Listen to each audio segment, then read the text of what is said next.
Hello my dear MDS parents, कैसे हैं आप सब। तो आज का जो हमारा टॉपिक है वो है डी फार्म फर्स्ट ईयर के सब्जेक्ट फार्माकोग्नोसी के चैप्टर 4 के लेक्चर फर्स्ट का, जिसमें हम पढ़ने वाले हैं एल्कुलाइड्स एंड टर्पेनॉइड्स। बेसिकली आज हम अपना न्यू चैप्टर स्टार्ट कर रहे हैं, that is chapter 4 chemical nature of natural drugs.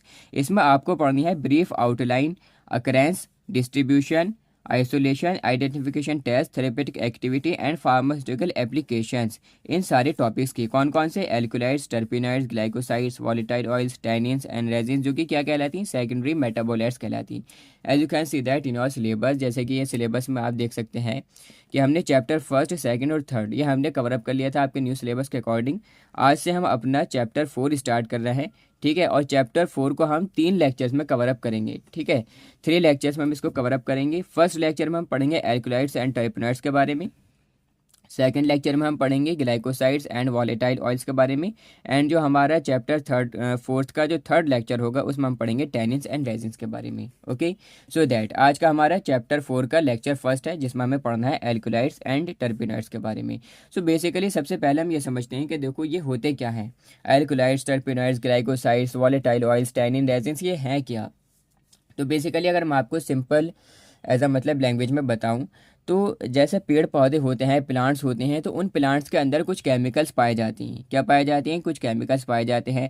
और उन केमिकल्स को हम क्या बोलते हैं? फाइटो केमिकल्स बोलते हैं। क्या बोलते हैं? फाइटो केमिकल्स, ठीक है। अब देखो जो प्लांट्स के अंदर, पेड़ पौधों के अंदर ये फाइटो केमिकल्स पाए जाते हैं, ये फाइटो केमिकल्स दो टाइप के हो सकते हैं। कितने टाइप के? दो टाइप के ये हो सकते हैं, that is primary metabolites and secondary metabolites, ठीक है। दो टाइप के हो सकते हैं, कौन कौन से? या तो प्राइमरी मेटाबोलाइट्स, ये तो होते ही हैं, और सेकेंडरी मेटाबोलाइट्स भी होती हैं, ठीक है। प्राइमरी मेटाबोलाइट्स जो होते हैं वो प्लांट की खुद की ग्रोथ के लिए, प्लांट की प्रॉपर फंक्शनिंग के लिए, प्लांट की ग्रोथ के लिए, उसकी लीव्स, स्टेम और बार्क एंड जो उसकी रूट्स वगैरह हैं उसकी ग्रोथ के लिए, रिप्रोडक्शन के लिए काफ़ी ज़्यादा यूजफुल होती हैं और एसेंशियल होती हैं। जैसे कि प्राइमरी मेटाबोलाइट्स में आ जाती हैं कार्बोहाइड्रेट्स, प्रोटीन्स, फैट्स, लिपिड्स, ये सारी की सारी चीज़ें। इसी तरीके से प्लांट्स में जो फाइटोकेमिकल्स होते हैं कौन से होते हैं? वो एक दूसरे सेकेंडरी मेटाबोलाइट्स, उसमें आ जाते हैं alkaloids, terpenoids, glycosides, volatile oils, tannins, resins, जो कि दवाई बनाने के लिए काफ़ी ज़्यादा यूजफुल हैं एंड ह्यूमन बॉडी पर जाकर ये as a pharmacological effect produce करती हैं। सो दैट सबसे पहले हम पढ़ेंगे एल्कुलाइड्स, जो कि क्या है? ये सेकेंडरी मेटाबोलाइट्स हैं। ओके, सो दैट एल्कुलाइड्स क्या होते हैं भाई? Alkaloids are naturally occurring basic nitrogenous heterocyclic compounds. देखो एल्कुलाइड्स से पता चल रहा है मीन्स दैट एल्काली नेचर के हैं। अब एल्काली नेचर के हैं तो कैसे होंगे? बेसिक होंगे, ठीक है, बेसिक होंगे। नेचुरली अकरिंग यानी कि हम इन्हें प्रकृति से प्राप्त करते हैं, नेचर से प्राप्त करते हैं, जैसे कि पेड़ पौधे सब क्या है? प्रकृति तो है, ठीक है। तो हमें यहाँ से ये ऑब्टेन होते हैं। नेचुरली अकरिंग बेसिक नाइट्रोजिनस कैसे होते हैं भाई? बेस नेचर के होते हैं। नाइट्रोजिनस हेट्रोसाइक्लिक कंपाउंड्स, नाइट्रोजिनस क्यों बोला गया? क्योंकि इनमें एक या एक से ज़्यादा नाइट्रोजन एटम्स प्रेजेंट होती हैं इनके हेट्रोसाइक्लिक रिंग स्ट्रक्चर में, ठीक है। सो दैट हेट्रोसाइक्लिक कंपाउंड्स होते हैं, दे शो प्रोमिनेंट फार्माकोलॉजिकल एक्शन, और ह्यूमन बॉडी पर जाकर ये फार्माकोलॉजिकल एक्शन प्रोड्यूस करती हैं, ठीक है। जो भी मतलब इनका एज अ मतलब प्रॉपर फंक्शनिंग है। They are exist in plants in the form of inorganic और ऑर्गेनिक एसिड्स। अब देखो पेड़ पौधों में ये पाए जाते हैं किस फॉर्म में? या तो इनऑर्गेनिक और इनऑर्गेनिक एसिड्स या ऑर्गेनिक एसिड्स की फॉर्म में ये पेड़ पौधों में, प्लांट्स में पाए जाते हैं, मिलते हैं, ठीक है। Alkaloids are the organic products of natural और सिंथेटिक ऑरिजिन। एल्कुलाइड्स क्या होते हैं भाई? ये ऑर्गेनिक प्रोडक्ट्स हैं, किनके? नेचुरल या सिंथेटिक ऑरिजिन के। यानी क्या, या तो हमें ये नेचुरल ऑब्टेन हो रहे हैं या कुछ सिंथेटिकली इनको प्रोड्यूस किया जा रहा है, सिंथेटिक ऑरिजिन से हमें ये एज अ मतलब ऑब्टेन हो रहे हैं, प्राप्त हो रहे हैं। Which are basic in nature, जो कि कैसे हैं? बेसिक है नेचर में, यानी कि बेस नेचर है, एसिडिक नहीं है। कैसे हैं? बेसिक है नेचर में। एंड कंटेन वन और मोर nitrogen atom in their heterocyclic ring structures. अब इनका जो हेट्रोसाइक्लिक रिंग स्ट्रक्चर होता है, ठीक है, उस रिंग स्ट्रक्चर में इनमें एक या एक से ज़्यादा नाइट्रोजन एटम प्रेजेंट होते हैं, एक या एक से ज़्यादा नाइट्रोजन एटम प्रेजेंट होते हैं। इसलिए यहाँ पर फर्स्ट लाइन में भी लिखा हुआ है नाइट्रोजनस हेट्रोसाइक्लिक कंपाउंड्स। बेसिक भी लिखा हुआ है, क्यों लिखा हुआ है? क्योंकि बेसिक होती है नेचर में, ठीक है। नेचुरली अकरिंग भी लिखा हुआ है, क्यों लिखा हुआ है? कि भाई ये प्लांट से हमें ऑब्टेन होती हैं, नेचर से हमें ऑब्टेन होती हैं, ठीक है। इसी तरीके से these alkaloids possess specific physiological actions on the human body. अब ह्यूमन बॉडी पर जाकर, मानव शरीर पर जाकर ये कुछ फिजियोलॉजिकल एक्शंस परफॉर्म करते हैं, ठीक है। बहुत सारी बीमारियों के इलाज के लिए, उनको ट्रीट करने के लिए, उनसे होने से बचने के लिए इनका यूज़ किया जाता है, ठीक है। सो दैट अब हम इसके पढ़ेंगे प्रॉपर्टीज़ के, इनकी प्रॉपर्टीज़ क्या क्या हैं, किस तरीके से होते हैं, क्या होते हैं। They are mostly colourless. कैसे दिखाई देती हैं भाई, कलरलेस होती हैं। जिस तरीके से पानी का कोई कलर नहीं होता, इसी तरीके से एल्कोलाइट्स का भी कोई कलर नहीं होता, कलरलेस होते हैं। क्रिस्टलाइन होते हैं, बिटर होते हैं, कड़वे होते हैं, सॉलिड्स होते हैं, and have a sharp melting point, और इनका जो मेल्टिंग पॉइंट होता है वो काफ़ी ज़्यादा शार्प होता है। Okay, they are insoluble in water. Insoluble का मतलब होता है किसी चीज़ में ना घुलना, ठीक है। तो पानी में ये घुलते नहीं हैं, पानी में ये घुलते नहीं हैं। They are soluble in organic solvents, लेकिन जो ऑर्गेनिक सॉल्वेंट्स हैं, ठीक है, उसमें ये इजिली सॉल्युबल हैं, उसमें इजिली घुल जाते हैं। They form water soluble salts with acids, और एसिड्स के साथ में क्या बनाते हैं, वाटर सॉल्युबल साल्ट्स बनाते हैं। क्या बनाते हैं, वाटर सॉल्युबल साल्ट्स बनाते हैं। अब देखते हैं, देखो हम इनकी अक्रेंस यानी कि हमें कहाँ कहाँ से ऑब्टेन होती हैं, ठीक है, मतलब कौन कौन से पेड़ों से, और उन पेड़ के जो मतलब पेड़ पौधों के कौन कौन से पार्ट से हमें ऑब्टेन होती है। तो वेरियस पौधों से, प्लांट से और उनके पार्ट से हमें ऑब्टेन होती हैं। जैसे कि यहाँ पर लिखा हुआ है, alkaloids are present in the various parts of the plant, के भाई अलग अलग जो मतलब बहुत सारे पेड़ पौधे हैं उनके पार्ट से या उनसे हमें यह ऑब्टेन होती हैं। जैसे कि नक्सवामिका के सीड्स वगैरह हैं, ठीक है। इसी तरीके से आगे हम इसमें देखते हैं इन सीड्स, जैसे कि नक्सवामिका के बीज में, सीड्स में हमें मिल जाते हैं। बेलोडोना की लीव्स में, पत्तियों में हमें मिल जाते हैं। इसी तरीके से रॉ वोल्फिया की जो रूट्स हैं, ठीक है, जो जड़ें हैं उसमें हमें मिल जाती हैं। सिंचोना बार्क्स में हमें मिल जाती हैं। They are present in the families, और कुछ जैसे प्लांट फैमिलीज़ हैं, जैसे कि सोलेनेसी फैमिली है। सोलेनेसी किसकी फैमिली है, आलू की फैमिली है, पोटैटो की फैमिली है, ठीक है। इसी तरीके से लेग्यूमिनेसी फैमिली है, लेग्यूम्स की फैमिली होती है ये। लोगेनेसी है, रुबिएसी है। तो जो ये जो कुछ प्लांट फैमिलीज़ हैं, इनमें भी ये मतलब हमें मिल जाते हैं, एल्कोलाइट्स प्रेजेंट होती हैं। Alkaloids constitute the largest group of the phyto constituents. अब जो फाइटो कॉन्स्टिट्यूएंट्स हैं उनका लार्जेस्ट ग्रुप ये कंस्टिट्यूट करती हैं, ठीक है। लगभग अप्रॉक्सीमेटली 6500, 6500 एल्कोलाइट्स जाने गए हैं, हैव बीन नोन, ठीक है। अब हम बात करते हैं इसकी क्लासिफिकेशन की। Alkaloids are classified according to the basic chemical structure. अब इनका जो बेसिक केमिकल स्ट्रक्चर है उनकी बेसिस पर हम इसको, उसके अकॉर्डिंग हम इनको क्लासीफाई करते हैं। जिस तरीके से इंडोल एल्कोलाइट्स हैं, इनके एग्जांपल हैं एर्गॉट, नक्सवामिका। आइसोक्विनोलाइन एल्कोलाइट्स हैं, किस में पाई जाती हैं, ओपियम में पाई जाती हैं। ट्रोपेन एल्कोलाइट्स किस में मिलती हैं, बेलाडोना, दतूरा, इनके एग्जाम्पल हैं। क्विनेलिन एल्कोलाइट्स का एग्जाम्पल है सिंचोना। प्यूरिन एल्कोलाइट्स कहाँ पाए जाते हैं, टी में, कॉफ़ी में, ठीक है, चाय कॉफ़ी में, ठीक है। इसी तरीके से एमिनो एल्कोलाइट्स एफेड्रा में पाई जाती हैं। स्टेरॉयडल एल्कोलाइट्स किस में मिलती हैं हमें, अश्वगंधा में और कुल्ची में, ठीक है। नेक्स्ट अब हम इसकी बात करते हैं, देखो आइसोलेशन की, यानी कि अब हमने चलो अक्रेंस भी कर लिए, हमने वो पेड़ पौधे भी मतलब ढूंढ लिए जहाँ पर हमें मिलेंगे, वो बीज हमने ले लिए जहाँ से हमें ये ऑब्टेन करनी है। अब इनको आइसोलेट भी तो करना है ना। आइसोलेशन का मतलब क्या होता है, सबसे पहले तो देखो आप ये समझो, आइसोलेशन का मतलब होता है किसी भी ड्रग में से या किसी भी पेड़ पौधे में से, किसी भी चीज़ में से केमिकल कॉन्स्टिट्यूएंट्स का या किसी केमिकल को निकाल लेना। मैं आपको इसका आसान सा एग्जाम्पल देता हूँ। फॉर एग्जाम्पल, आप चाय बनाती हैं अगर घर में, ठीक है, तो जिन जिन ने चाय बनाई होगी अभी तक उनको पता होगा, जिसने भी बनाई हो अभी तक चाय हो, जिसको आती हो कमेंट में मुझे ज़रूर बताना, ठीक है। सो दैट देखो टॉपिक पर आती हैं। तो चाय जब हम बनाती हैं तो क्या करते हैं कि एक गिलास हम पानी लेते हैं, एक पैन में, एक बाउल में, और उस मतलब पानी को हम बॉईल करते हैं, और उसमें हम 1 चम्मच या आधी चम्मच हम उसमें चाय पत्ती हम उसमें डाल देते हैं, ठीक है।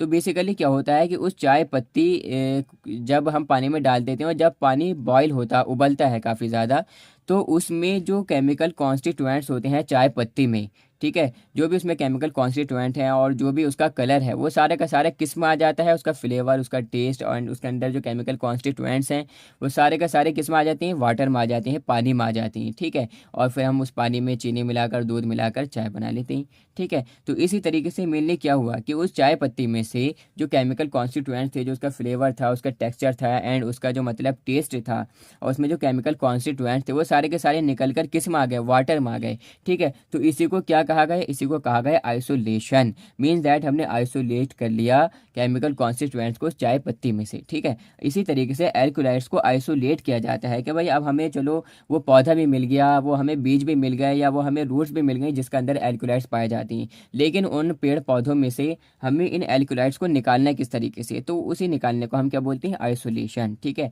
तो हम पढ़ेंगे isolation of alkaloids. Isolation alkaloids are isolated by one of the following method. देखो दो मेथड यहाँ पर लिखे हुए हैं, मेथड ए एंड इसके बाद हम पढ़ेंगे मेथड बी। मेथड ए में हम क्या करते हैं, it consist of the following steps. कुछ स्टेप्स हैं यहाँ पर। फर्स्ट स्टेप क्या है, the powder material is moistened with water and mix with lime acids. क्या करेंगे बेसिकली, अगर हमारे पास सीड्स हैं या बीज हैं या रूट है या छाले, तो सबका पहले पाउडर बनाना पड़ेगा। उस पाउडर मटेरियल को हम मॉइस्चन कर देंगे, हल्का सा गीला कर देंगे, हल्का सा नम कर देंगे उसको। किसके साथ में, पानी के साथ में। हल्का सा पानी से उसको हल्का सा मामूली सा भिगो देंगे और फिर हम उसको मिक्स करेंगे किसके साथ में, लाइम एसिड्स के साथ, टैनिन्स के साथ और फिनोलिक सब्सटेंसेस के साथ में हम उसको मिक्स करेंगे, कंबाइंड विद, जो कि कंबाइंड है किसके, लाइम के साथ में, so that they can be remove, ताकि वो इजीली रिमूव हो सके। ओके, नेक्स्ट हमारा जो इसमें पॉइंट है, जो स्टेप है वो क्या है। अब जो हमारे पास मिक्सचर आया, the above mixture is extracted with organic solvents like ether और पेट्रोलियम स्पिरिट। ठीक है, अब जो हमारे पास देखो मिक्सचर आया, उस मिक्सचर को हम एक्सट्रैक्ट करेंगे किसके साथ में, ऑर्गेनिक सॉल्वेंट्स के साथ में, जैसे कि ईथर है या पेट्रोलियम स्पिरिट है। ठीक है, अब जो ऑर्गेनिक लिक्विड्स हैं, ठीक है, अब जो हमारे पास ऑर्गेनिक लिक्विड्स हैं, यानी कि इसके साथ में जब हमने इसको एक्सट्रैक्ट किया है ना, इसको हमने मिक्स कर दिया इनके साथ में, ईथर वगैरह के साथ में। अब जो हमारे पास ये ऑर्गेनिक लिक्विड्स हैं, दस ऑब्टेन इज शेकन। अब हम इसको एक्वस एसिड्स के साथ में थोड़ा सा शेक करेंगे, थोड़ा सा मिक्स करेंगे।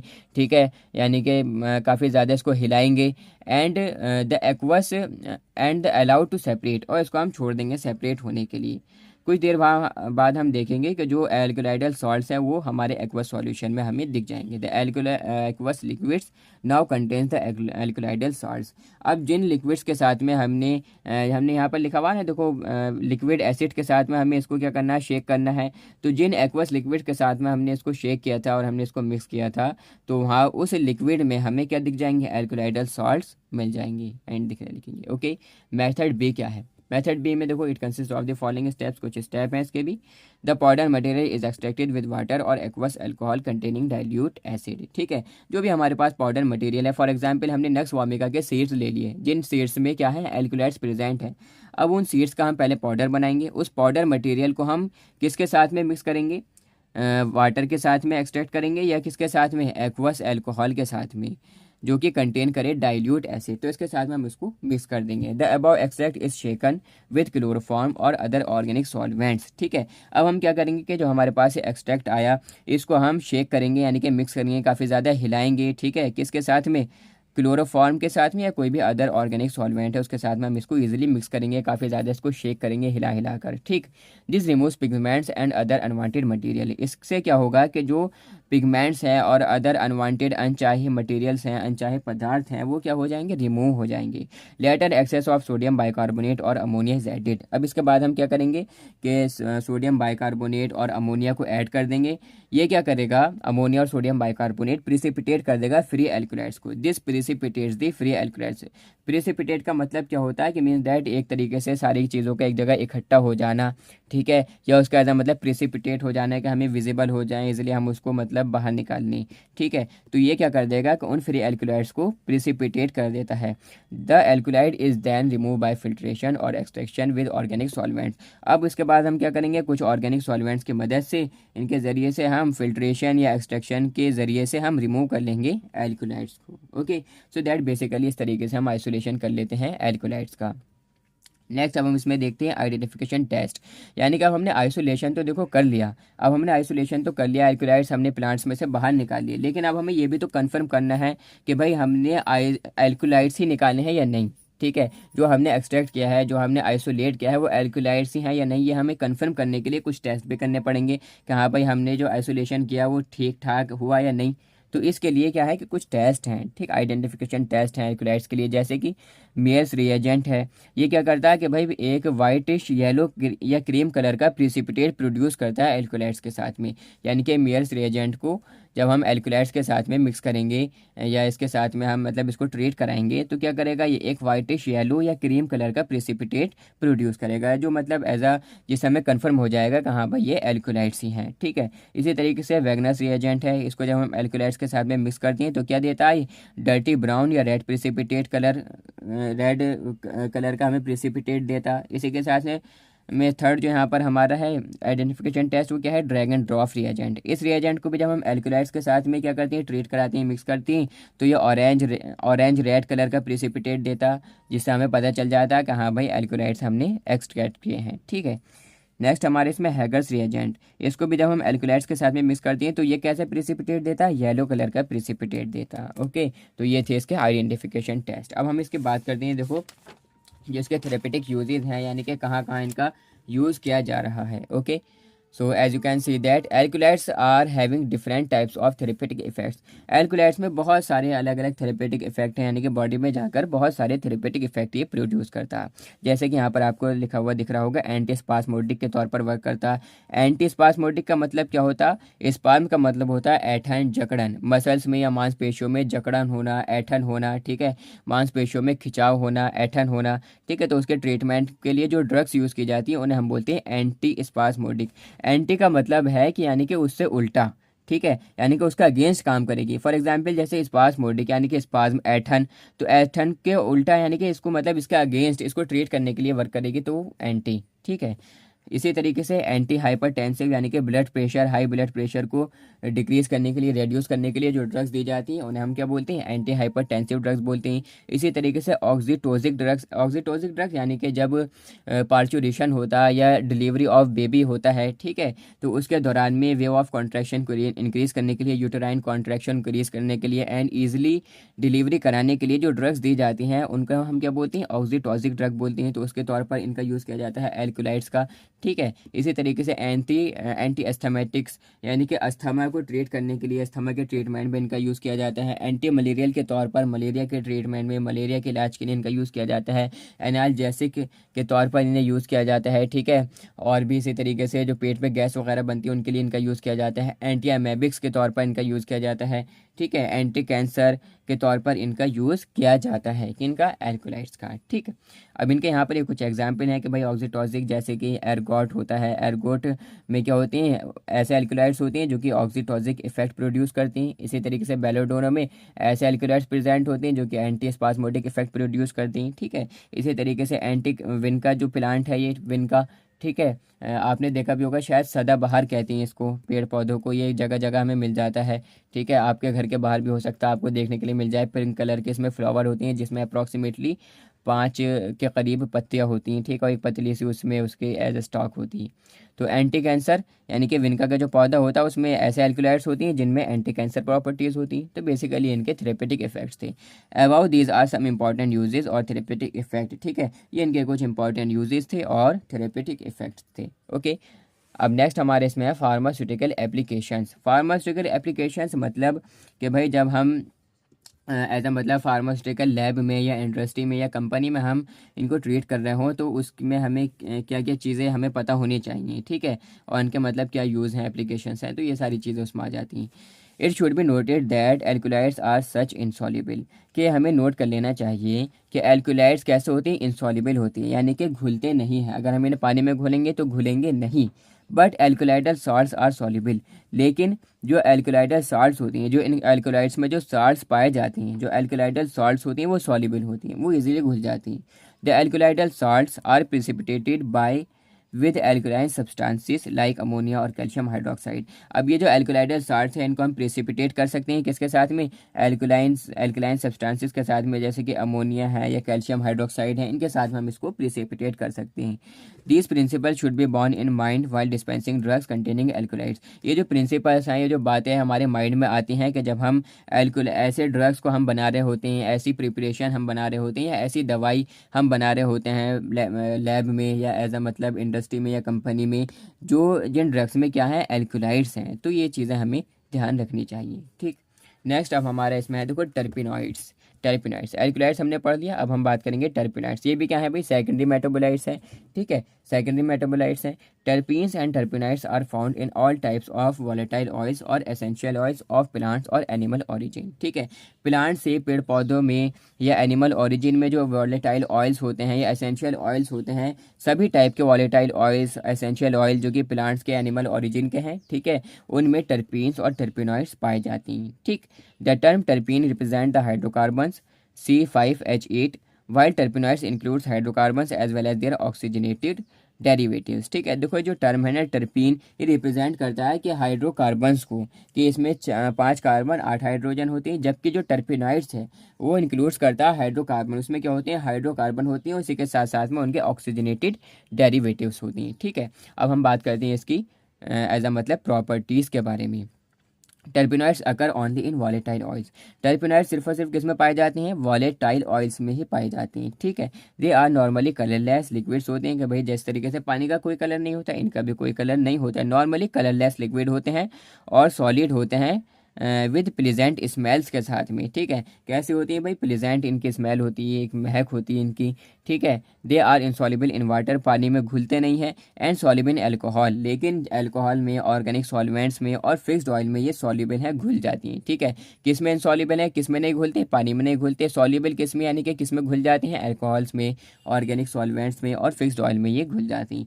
Most of the terpenoids are optically active and get oxidise by oxidising agent. Mostly देखो जो टर्पिनॉइड्स हैं वो ऑप्टिकली एक्टिव होते हैं और ऑक्सीडाइज हो जाते हैं ऑक्सीडाइजिंग एजेंट से। ठीक है, यानी कि जो ऑक्सीडाइजिंग एजेंट्स के अगर ये कांटेक्ट में आएंगे तो क्या हो जाएंगे, ऑक्सीडाइज हो जाएंगे। अब हम बात करते हैं एक्रेंस, यानी कि कहाँ कहाँ से हमें ये ऑब्टेन हो सकते हैं, कहाँ कहाँ से हमें ये मिल जाती हैं। ठीक है, so that terpenoids and terpenes are found in all types of volatile oils और एसेंशियल ऑयल्स ऑफ प्लांट और एनिमल ओरिजिन। ठीक है, यानी कि पेड़ पौधों में या एनिमल ओरिजिन के जितने इनके सभी टाइप के जो वॉलेटाइल ऑयल्स हैं या एसेंशियल ऑयल्स हैं, उनमें टर्पीन्स और टर्पिनॉइड्स पाए जाते हैं। As a result terpenes can be obtain naturally from trees such as conifers and citrus plants. कि भाई जो टर्पीन्स हैं वो हमें ऑब्टेन हो सकती है नेचुरली, प्राकृतिक तौर से हमें ऑब्टेन हो सकते हैं। कहाँ से, पेड़ों से, जैसे कि कॉनिफर का पेड़ है। ठीक है, या सिट्रस प्लांट्स हैं। ठीक है, सिट्रस प्लांट्स यानी कि ऐसे प्लांट्स जिनमें मतलब ऐसे सिट्रिक एसिड हो, जैसे कि नींबू का पौधा है, मौसम्बी का पौधा है, इसी तरीके से संतरे का, ऑरेंज का पौधा है, प्लांट है।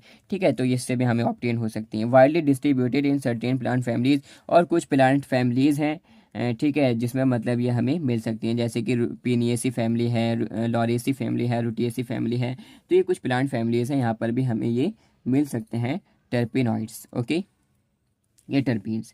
अब हम बात करेंगे इनका आइडेंटिफिकेशन टेस्ट की। देखो पहले हमें इसका आइडेंटिफिकेशन टेस्ट पढ़ लेते हैं इसमें, फिर हम इसके जो आइसोलेशन है वो भी हम पढ़ देंगे। ठीक है, so that the qualitative analysis of the terpenoids is done by performing the following test. ठीक है, कुछ फॉलोइंग टेस्ट को हम परफॉर्म करके आइडेंटिफाई कर सकते हैं, किसको, टर्पिनॉइड्स को। ठीक है, जैसे कि नॉलेज टेस्ट है, the sample to be analysed. इसमें क्या करते हैं कि जो भी सैंपल हमें एनालाइज करना है उसको हम क्या करेंगे, mix with tin, is mixed with tin. जो भी हमें एज अ मतलब सैंपल को एनालाइज करना है, चेक करना है, उसको हम टीन के साथ में और थायोनाइल क्लोराइड के साथ में हम उसको मिक्स कर देंगे एंड सब्जेक्टेड टू वार्मथ, और फिर हम उसको गर्म करेंगे। इसके बाद क्या होगा कि pink colouration appears if dry terpenoids are present. तो क्या होगा कि भाई पिंक कलर यानी कि गुलाबी कलर हमें दिखाई देगा अगर उसमें ट्राई टर्पिनॉइड्स प्रेजेंट होंगे तो। ठीक है, अब नेक्स्ट हमारे इसमें टेस्ट फॉर टर्पिनॉइड्स। टर्पिनॉइड्स के लिए जो टेस्ट है, इन्हें टेस्ट ट्यूब, हम एक टेस्ट ट्यूब लेंगे। उस टेस्ट ट्यूब में हम बेसिकली क्या करेंगे, द प्लांट एक्सट्रैक्ट 0.5 ग्राम, आधा ग्राम हम जो प्लांट एक्सट्रैक्ट है वो हम ले लेंगे, किसके साथ में, 2 ml क्लोरोफॉर्म के साथ में। उसमें हम क्या करेंगे, कंसनट्रेटेड सल्फ्यूरिक एसिड यानी कि H2SO4 5 ml हम उसके अंदर ऐड कर देंगे केयरफुली टेस्ट ट्यूब में। ठीक है, इन सच अ मैनर, इस तरीके से हम उसमें ऐड करेंगे that it forms a separate layer, ताकि उसकी एक सेपरेट लेयर, अलग से लेयर बन जाए। इस तरीके से हम उसके अंदर ऐड करेंगे। Appearance of reddish brown colouration at the junction of 2 layers confirms the presence of terpenoids. जब हमें उसके अंदर फिर क्या होगा कि हमें रेडिश ब्राउन कलर हमें दिखने लगेगा 2 लेयर्स के जंक्शन पर, जो कि कन्फर्म करेगा कि हाँ भाई टर्पिनॉइड्स इसमें प्रेजेंट हैं। ठीक है, अब हम बात करते हैं इनके आइसोलेशन की, किस तरीके से हम आइसोलेट कर सकते हैं टर्पिनॉइड्स को प्लांट्स में से, पेड़ पौधों में से, किस तरीके से हम ये निकाल सकते हैं। Volatile oils obtain in first step of distillation contain number of mono and sesqui terpenoids. ठीक है, देखो जो वॉलेटाइल ऑयल्स हैं जो ऑब्टेन होते हैं फर्स्ट स्टेप में डिस्टिलेशन के, जो फर्स्ट स्टेप में डिस्टिलेशन के जो मतलब ऑब्टेन होते हैं, ऐसे वॉलेटाइल ऑयल्स जो कि हमें ऑब्टेन होते हैं डिस्टिलेशन के पहले स्टेप में ही, वो कंटेन करती हैं, उनके अंदर बहुत सारे मतलब मोनो और सेस्क्यू टर्पिनॉइड्स प्रेजेंट होते हैं during fractional distillation of volatile oils. जब फ्रैक्शनल डिस्टिलेशन होता है वॉलेटाइल ऑयल्स का, तो उससे क्या होता है कि mono terpenoids hydrocarbons get distilled first followed by their oxygen derivatives. तो इससे क्या होता कि भाई जो मोनोटर्पिनॉइड्स हाइड्रोकार्बन्स हैं वो डिस्टिल हो जाते हैं किसके साथ में, पहले किससे, उनके ऑक्सीजनेटेड डेरिवेटिव से। Physical chemical methods treating with sodium bisulphide, यानी कि कुछ केमिकल मेथड्स भी हैं जैसे कि हम उसको ट्रीट करें सोडियम बाइसल्फाइड के साथ में, फिनाइल हाइड्रोजीन के साथ में, टिल्डन्स रिएजेंट के साथ में, गिजार्ड रिएजेंट के साथ में, ठीक है। डिस्टिलेशन अंडर रिड्यूस प्रेशर, और हम डिस्टिलेशन करें रिड्यूस प्रेशर में। And several types of chromatographic methods are use for their isolation, और बहुत सारे अलग अलग क्रोमेटोग्राफिक मेथड्स हैं जो कि यूज़ किए जाते हैं इनकी आइसोलेशन के लिए। Proper adsorbents are used and then chromatogram is elevated suitably, ठीक है। मतलब प्रॉपरली जो एडजॉर्बेंट्स हैं वो यूज़ किए जाते हैं, फिर उनको क्रोमेटोग्राम किया जाता है, एल्यूटेट किया जाता है, निकाला जाता है सुइटेबली, ठीक है। तो बेसिकली कुछ मेथड्स हैं जिस तरीके से यहाँ पर भी लिखे हुए हैं कि भाई सोडियम बाइसल्फाइड के साथ में उसको ट्रीट करेंगे, या फिनाइल हाइड्रोजीन के साथ में, टिल्डन्स रिएजेंट के साथ में, गिजार्ड रिएजेंट के साथ में अगर हम उसको ट्रीट करते हैं। और भी बहुत सारे क्रोमेटोग्राफिक मेथड्स हैं जिनके ज़रिए से हम आइसोलेशन कर सकते हैं टर्पिनॉइड्स का। अब बात करते हैं इनके थेरेपेटिक इफेक्ट्स की, यानी कि हमारी बॉडी पर जाकर ये किस टाइप का इफेक्ट प्रोड्यूस कर सकती हैं। Terpenoids are present in all types of volatile oils, जितने भी वॉलेटाइल ऑयल्स हैं, जितने भी टाइप के वॉलेटाइल ऑयल्स हैं उन सब में टर्पिनॉइड्स पाए जाते हैं। So therapeutic effects possesses by the terpenoids, तो जो थेरेपेटिक इफेक्ट हैं टर्पिनॉइड से as similar to their volatile oils, तो वो सिमिलर है उनके वॉलेटाइल ऑयल्स के, यानी कि जो वॉलेटाइल ऑयल्स का ऐसा मतलब फंक्शन होगा, जो उसका थेरेपेटिक इफेक्ट होगा वही बेसिकली टर्पिनॉइड्स का होगा, क्योंकि लगभग सारे के सारे वॉलेटाइल ऑयल्स में ही क्या मिल रहे हैं, हमें टर्पिनॉइड्स मिल रहे हैं। Terpenoids are use in cosmetics, अब कॉस्मेटिक्स में, ठीक है, जैसे कि फेस क्रीम है, फेस वॉश है, इसी तरीके से सनस्क्रीम है, बहुत सारी पता नहीं क्या क्या चीज़ें आती हैं कॉस्मेटिक्स में, ठीक है। मतलब फेस वॉश है और भी पता नहीं क्या क्या चीज़ें होती हैं कॉस्मेटिक्स में, और जैसे परफ्यूम्स हैं, सोप्स हैं, और फूड्स में भी इनका यूज़ किया जाता है, ठीक है। अब हम बात करते हैं इसकी फार्मास्यूटिकल एप्लीकेशंस के बारे में। They are positive medicinal properties, ठीक है, मेडिसिनल प्रॉपर्टीज़ ये देती हैं जैसे कि परेला अल्कोहल की तरह, ठीक है, एक्ट करती हैं। एंटी न्यूप्लास्टिक, यानी कि मतलब कैंसर के ट्रीटमेंट के लिए इनका यूज़ किया जाता है। एंटी आर्टिमिसिन में क्या होता है, एंटी मलेरियल प्रॉपर्टी होती है, मलेरिया के इलाज के लिए, मलेरिया को ट्रीट करने के लिए इनका यूज़ किया जाता है। ग्रेजिन में क्या होती है, एंटी अल्सर प्रॉपर्टी होती हैं, हेपेटिसाइडल प्रॉपर्टीज़ होती हैं, एंटी माइक्रोबियल मतलब प्रॉपर्टीज़ होती हैं, और डायूरेटिक प्रॉपर्टीज़ उसमें होती हैं, ठीक है। इसी तरीके से जो टेक्सोल हैं, डाइटरपिनॉइड्स हैं, उनमें एंटी कैंसर प्रॉपर्टी होती है, यानी कि कैंसर के इलाज के लिए भी यूज़ किए जाती हैं। सो दैट ये थी फार्मास्यूटिकल एप्लीकेशंस किसकी, टर्पिनॉइड्स की। तो हमने दो टॉपिक्स, यानी कि दो जो सेकेंडरी मेटाबोलाइट्स थे, एल्कोलाइट्स और टर्पिनॉइड्स, ये हमने पढ़ लिए फर्स्ट लेक्चर में, आज के लेक्चर में, ठीक है। अब जो हमारे देखो नेक्स्ट लेक्चर होगा, यानी कि चैप्टर 4 का जो हमारा सेकंड लेक्चर होगा, उसमें हम पढ़ेंगे ग्लाइकोसाइड्स के बारे में, और हम उसमें पढ़ेंगे किसके बारे में, वॉलेटाइल ऑयल्स के बारे में, ठीक है। वॉलेटाइल ऑयल्स के बारे में हम उसमें पढ़ेंगे, ठीक है। सो दैट अगर आपको ये नोट्स चाहिए तो बेसिकली आपको सिंपली करना क्या है, क्या जो हमारी ऑफिशियल एप्लीकेशन है एमडीएस फार्मेसी की, उसका लिंक आपको वीडियो के डिस्क्रिप्शन बॉक्स में मिल जाएगा, ठीक है। या प्ले स्टोर पर जाकर सिंपली आपको सर्च करना है एमडीएस फार्मेसी, और एप्लीकेशन को आपको डाउनलोड कर लेना। फिर आपको एप्लीकेशन में लॉगिन करना है, अपना फ़ोन नंबर वगैरह डालकर, वहाँ पर आपको काफ़ी सारे सब्जेक्ट्स के नोट्स मिल जाएंगे, ठीक है। सो दैट वहाँ से आप नोट्स बाय कर सकती हैं। फार्माकोग्नोसी के कंप्लीट सारे के सारे ऑल 12 चैप्टर्स के सारे के सारे कंप्लीट चैप्टर्स के नोट्स, यानी कि अप्रॉक्सीमेटली इसके अंदर देखो 12 चैप्टर्स हैं, 12 चैप्टर्स हैं, ठीक है। तो कंप्लीट सारे के सारे जितने नोट्स हैं, ठीक है, हैंड रिटन नोट्स हैं, जो कि मतलब आपके लिए काफ़ी ज़्यादा इंपॉर्टेंट है। अगर आप ये नोट्स परचेज़ करते हैं तो आपको किसी भी टाइप का अदर स्टडी मटेरियल परचेज़ करने की ज़रूरत नहीं है। कोई भी आपको बुक ख़रीदने की या स्टडी मटेरियल ख़रीदने की, अपने सीनियर से आपको नोट्स लेने की, इवन दैट अगर आप कॉलेज नहीं जा पाती तो आपको कॉलेज के नोट्स बनाने की भी ज़रूरत नहीं है। सिर्फ और सिर्फ आप ये नोट्स पढ़िए एंड अपना आप टाइम बचाइए। जो टाइम आप नोट्स लिखने में, नोट्स बनाने में लगाते, वो टाइम आप अपना नोट्स को याद करने में, उनको अच्छे से समझने में लगाइए, ताकि आप अच्छे से टॉप कर सकें अपने मतलब कॉलेज में, ठीक है, अपने इंस्टीट्यूट में आप अच्छा परफॉर्म कर सकें, अच्छे से टॉप कर सकें अपनी यूनिवर्सिटी में। ठीक है, और इसी के साथ साथ में ये जो नोट्स है कंप्लीट 12 चैप्टर्स की पूरी फार्माकोग्नोसी का आपके सिलेबस के अकॉर्डिंग जो नोट्स है 120 रुपीज़ के नोट्स हैं ओनली एंड ओनली, जो कि बहुत ज़्यादा कम प्राइस है, मतलब बहुत ज़्यादा मेहनत लगती है नोट्स को बनाने के लिए। ठीक है, और एज आ मतलब 120 रुपये कोई ऐसी बड़ी बात नहीं है कि अगर आप एक रजिस्टर भी लेकर आती हो तो भी काफ़ी ज़्यादा महंगा बैठ जाता है, फिर आपको उसमें लिखना भी पड़ता है, फिर बहुत ज़्यादा मेहनत पड़ती है।